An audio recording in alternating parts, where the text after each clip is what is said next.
मुख्यमंत्री डॉक्टर मोहन यादव ने शुक्रवार को अपनी स्पेन यात्रा के तीसरे दिन बार्सिलोना में आयोजित invest in MP business forum को संबोधित करते हुए मध्य प्रदेश को भविष्य का ग्लोबल ग्रोथ इंजन बताया। डॉक्टर यादव ने बताया कि मध्य प्रदेश में निवेश को बढ़ावा देने के लिए 18 डेडिकेटेड सेक्टरवार नीतियां लागू की गई हैं। उन्होंने ये भी घोषणा की कि साल 2026 को भारत स्पेन सांस्कृतिक सहयोग वर्ष के रूप में मनाया जाएगा। कार्यक्रम में Madhya Pradesh state electronics development corporation और स्पेन की कंपनी सबमा टेक्नोलॉजी के बीच डिजिटल ग्रीन इंफ्रास्ट्रक्चर के क्षेत्र में MOU पर हस्ताक्षर किए गए। मुख्यमंत्री ने अपने भाषण में बार्सिलोना की नवाचार परंपरा की सराहना की और कहा कि जैसे बार्सिलोना संस्कृति और विकास का मॉडल बना है, उसी तरह मध्य प्रदेश भी विरासत से आगे बढ़कर वैश्विक विकास केंद्र बनने की राह पर है। कहावत है,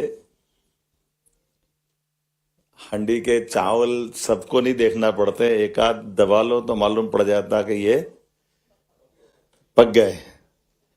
तो ये जब आपके बीच के हमारे भारत सरकार के प्रतिनिधि यहाँ बैठे हैं और बात कर रहे हैं और ने कहा लिखा हुआ भाषण क्या पढ़ना, मैं अपने भावों को वैसे उद्गार से व्यक्त कर दूं। तो ये नहीं पढ़ रहे थे, ये आपको मैं पढ़ रहा था, इनके बीच के संबंध पढ़ रहा था और आपकी प्रगति पढ़ रहा था। ये जो आनंद आ रहा था, जिसका रोम रोम पुलकित होकर के अपने आप से आवाज दे रहा है, ये बदलते दौर का भारत, यशस्वी प्रधानमंत्री का भारत है, जिसका आज जहां भी बासिंदा बैठा है भारत का, उसका रोम रोम एक ही आवाज दे रहा है, भारत माता की।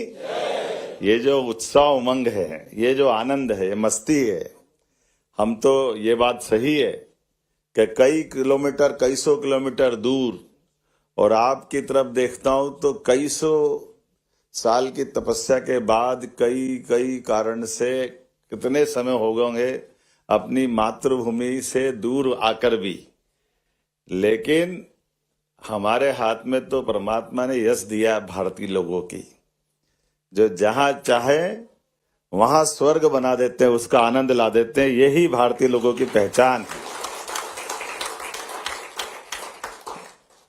काल की नगरी महाकाल की बात बहुत बार हुई है, लेकिन जो काल को बस में कर ले, महाकाल उसी को आशीर्वाद देते हैं। तो काल उसका क्या बिगाड़े जो भक्त हो। तो ये जो महाकाल के भक्त है, जो सुंदर जी ने कहा कि वो समय की गणना की नगरी उज्जैन, उसका अतीत का गौरवशाली पृष्ठ और ऐसे कई रहस्यों से भारतीय संस्कृति को जो जीते हैं लोग, हमको देखकर सीखते हैं कि हाँ, ये भारतीय लोगों की मजा है, जिसको देख करके लोग अपना गम भूल जाए और आनंद में डूब जाए। होली दिवाली आनंद मना ले साथ साथ। ये अपनी संस्कृति की विशेषता है, जिसके रहने मात्र से किसी भी मोहल्ले, किसी गली, किसी नगर, किसी शहर, किसी भी देश में अगर एक आध भारतीय भी पहुंचता है तो वो पूरा क्षेत्र वाला आनंद में आ जाता है। और हम जानते हैं कि कुछ लोग ऐसे भी हैं जो एक आध आ जाए ऐसे तो मालूम पड़ा कि 5 लीटर के बर्तन में कोई ने एक आध बूंद नींबू निचोड़ दिया तो सबको फाड़ देता दूध को। ऐसे लोग भी है आज के इस दौर में। लेकिन हम भारतीय लोगों की जो पहचान है, आज यशस्वी प्रधानमंत्री के नेतृत्व में, मैं अभी उनसे इतिहास भी पूछ रहा था, ये समझ भी रहा था। वास्तव में स्पेन बहुत ही अच्छा देश और उसके आनंद हमको मालूम है। जैसे दूध में शक्कर मिल जाती है, ऐसे आपके आने से इसके आनंद और बढ़ गए।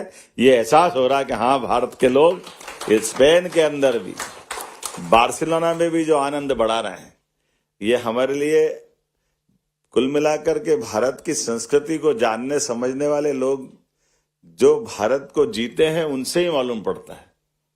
इसके हमारे ऐसे हजारों लाखों उदाहरण हैं। मैं तालमेल मिला रहा था कि मैं आकर आपसे कोई बात कहूं, उसके पहले दिन भर अलग अलग प्रकार के व्यापार व्यवसाय की, राज्य की प्रगति की वैसे तो ये मेरी 7 दिन की यात्रा, इसका आज 6ठा दिन चल रहा है, लेकिन ये आलोक जी लाहौर को भूल गया मैं, माफ करना आलोक जी, ये जरा आनंद ऐसा आया कि इधर से उधर तक एक ही लग रहा है। जोरदार आनंद करें आलोक जी के नाम कर ऊपर तालियां बजाएं। इंडियन कम्युनिटी लीडर बार्सिलोना के हैं आलोक जी, मस्ताने हैं। हमारे लिए सौभाग्य की बात है, हमारी संस्कृति सूर्य संस्कृति से भी जुड़ती है, और सूर्य संस्कृति के साथ कदम कदम पर हमारे लिए जैसे सूर्य का प्रकाश निकलता है और सारी सृष्टि में प्रकाश छा जाता है, तो ये लोग और वो लोग आनंद में डूब जाए, वही आलोक है। जोरदार अभिनंदन करो आलोक जी के लिए। जो लोग भी सुधारे, परलोक भी सुधारे, उसी का नाम आलोक है। जो हमारे अपने जीवन में कई सारे लोग कई समझ पाते, नहीं समझ पाते, पता नहीं, लेकिन जितना समझ पाते वो हमारी संस्कृति में रोम रोम से निकल करके आता है। कि जैसे हमारे बीच में कोई देश की पहचान बताए एक आध लाइन में, तो कैसे बताएगा, तो वो भांगड़ा का बहुत अच्छा गीत की फिल्मी लाइन समझ में आएगी, ये देश है वीर जवानों का। देखो आप क्या इसके अपने आप में एहसास होता है, ये रोने गाने वालों का देश नहीं है, ये उत्साह उमंग भरने वाला देश के नागरिकों का समय है। ऐसे समय में जब यशस्वी प्रधानमंत्री के नेतृत्व में दुनिया भारत की तरफ देख रही है, और भारत अपनी अलग अलग प्रकार से सब प्रकार की पुरानी चुनौतियों के बाद भी वास्तव में देश ने जो अच्छाई के आधार पर, अपनी सच्चाई के आधार पर जो साख बनाई है, जोरदार अभिनंदन माननीय मोदी जी के लिए करें, नरेंद्र मोदी जी के लिए।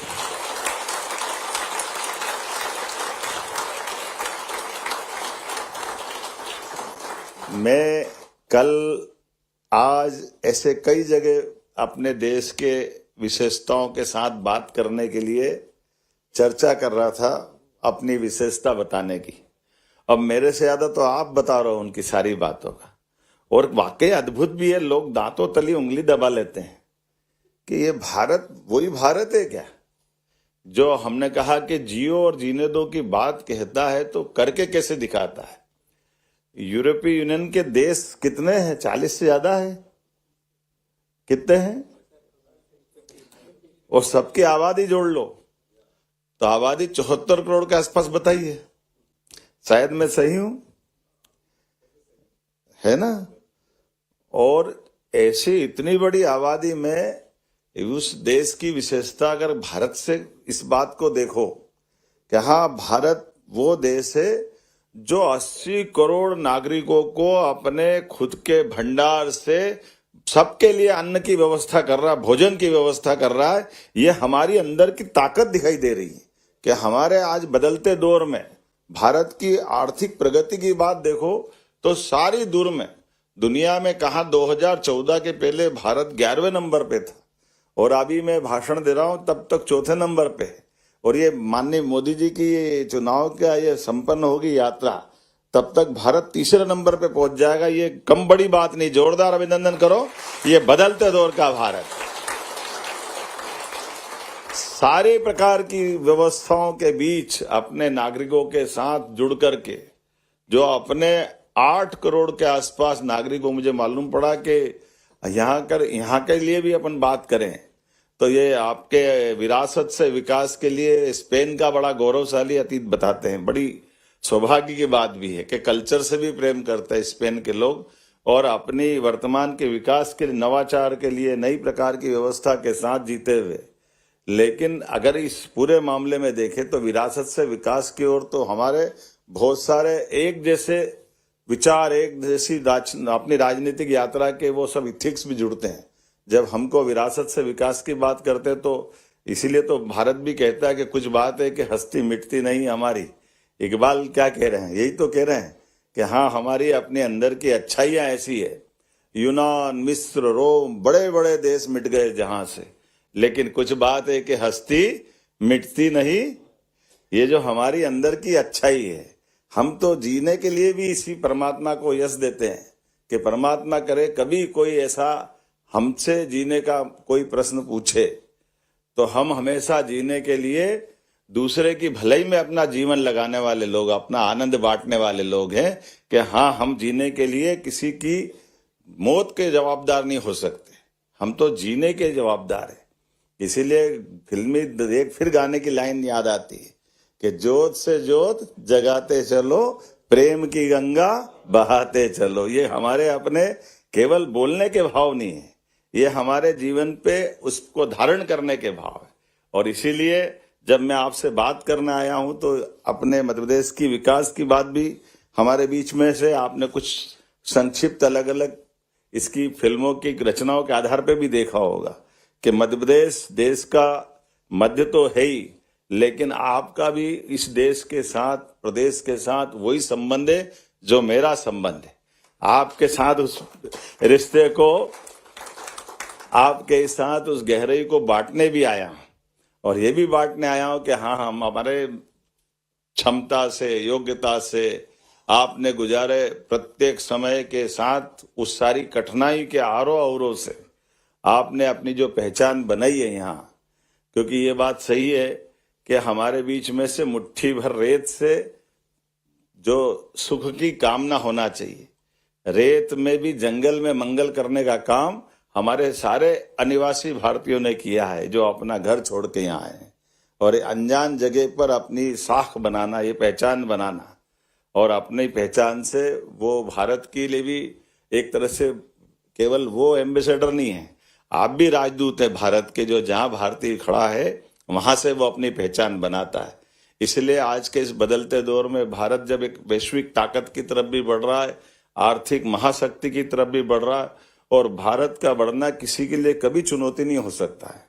भारत का बढ़ना भारत के लिए भी उतना ही जरूरी है जितना विदेशों में आपका सक्षम होना जरूरी है, आपका सबका भी उसी प्रकार से, क्योंकि यही तो भावना हमको जियो और जीने दो की तरफ ले जाती है, जिसके भरोसे से हम जहां हैं अपने अपने तरह से भारत के लिए, भारत के प्रतिनिधि के नाते से सब प्रकार के विकास के मामले में अग्रगण्य है। आपकी भूमिका सबसे आगे, और मैं इसी नाते से बताना चाहूंगा कि मध्य प्रदेश सरकार ने भी ऐसे सभी क्षेत्रों में, आप यहां से बैठ करके यहां जब आए थे तब भारत में हो सकता चुनौतियां थी, कठिनाइयां थी, परेशानियां थी, विकास के रास्ते में हमको वो सारी मुकाम की जरूरत थी जो विदेश से कहीं मददगार हमको थी।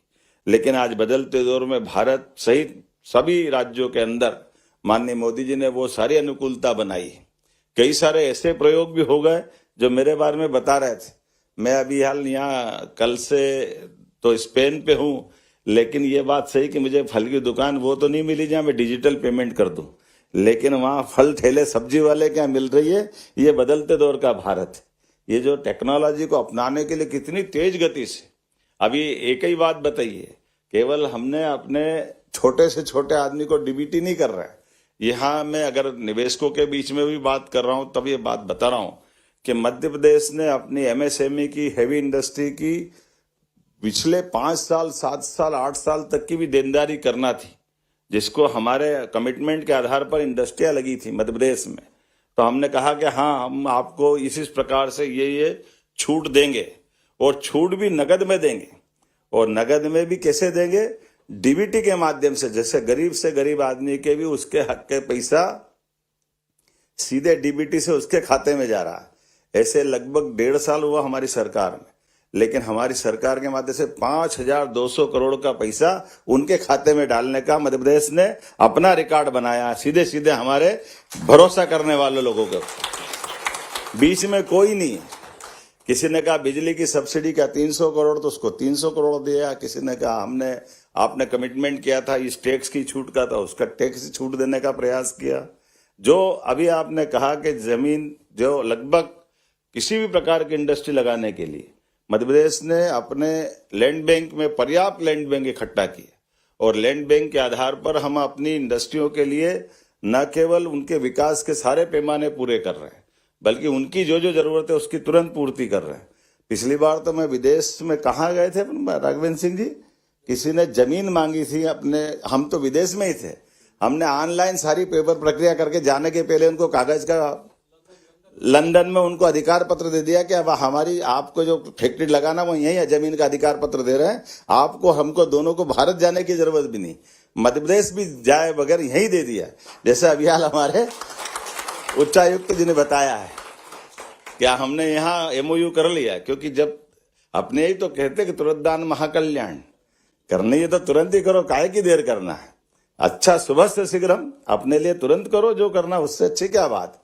तो ये भाव से तो बात बनती है। हमारे लिए परमात्मा वो अवसर लाता है, जिस अवसर को हम आप जीवन में ऐसे कहते हैं कि अवसर बार बार नहीं आते, समय बार बार नहीं आता, लेकिन आया समय को भुना ले, यही तो भारतीय है, यही तो आनंद है। हाथों हाथ हमने उस चीज को उस रूप में लेकर के खड़ा कर दिया। इसीलिए एक नहीं, ऐसे कई सेक्टर में आज आप कभी कल्पना नहीं करेंगे। जैसे उदाहरण के लिए एक एक सेक्टर में हमने जो काम किया है, उदाहरण के लिए मेडिकल के सेक्टर की बात कर रहे हैं। मध्य प्रदेश में सबसे तेज गति से मेडिकल कॉलेज खोलने वाला अगर राज्य अगर पूरे देश में कहीं है तो मध्य प्रदेश है, जिसके 2002-03 तक 1956 में मध्य प्रदेश बना, लेकिन 56 से बने मध्य प्रदेश में 2002-03 तक केवल 5 मेडिकल कॉलेज थे। 55 साल में 5 मेडिकल कॉलेज, और हमारे पास जब मैं बैठा तब हमारे 30 मेडिकल कॉलेज हमारी पार्टी के आधार पर बने थे। ये मध्य प्रदेश है, 30 मेडिकल कॉलेज। और ये भी थोड़ा कम है, जब तक 13 प्राइवेट और 17 गवर्नमेंट के मिला करके। लेकिन आज की स्थिति में 1-1.25 साल में 7 मेडिकल कॉलेज हमने अभी हाल खोल दिए। ये आज 37 मेडिकल कॉलेज होंगे और 2 साल के अंदर 50 मेडिकल कॉलेज होंगे। और प्रयोग भी कैसे कर रहे हैं, जैसे मेडिकल कॉलेज आप में से किसी को भी खोलना है तो हम बना बनाया हॉस्पिटल जो जिला चिकित्सालय के माध्यम से है, जिसके टेंडर हमने कराए, तो डॉक्टर, नर्स, कंपाउंडर, दवाई, सारी सिस्टम हमारा मेडिकल कॉलेज चलता रहेगा। और आप में से किसी को मेडिकल कॉलेज खोलना, तो मेडिकल कॉलेज खोलने की सबसे बड़ी और कठिन शर्त तो ये होती है कि हॉस्पिटल होना चाहिए। तो हॉस्पिटल हमारी तरफ से रहेगा, और उसके साथ बगल में कॉलेज बनाने के लिए 25 एकड़ जमीन लगती।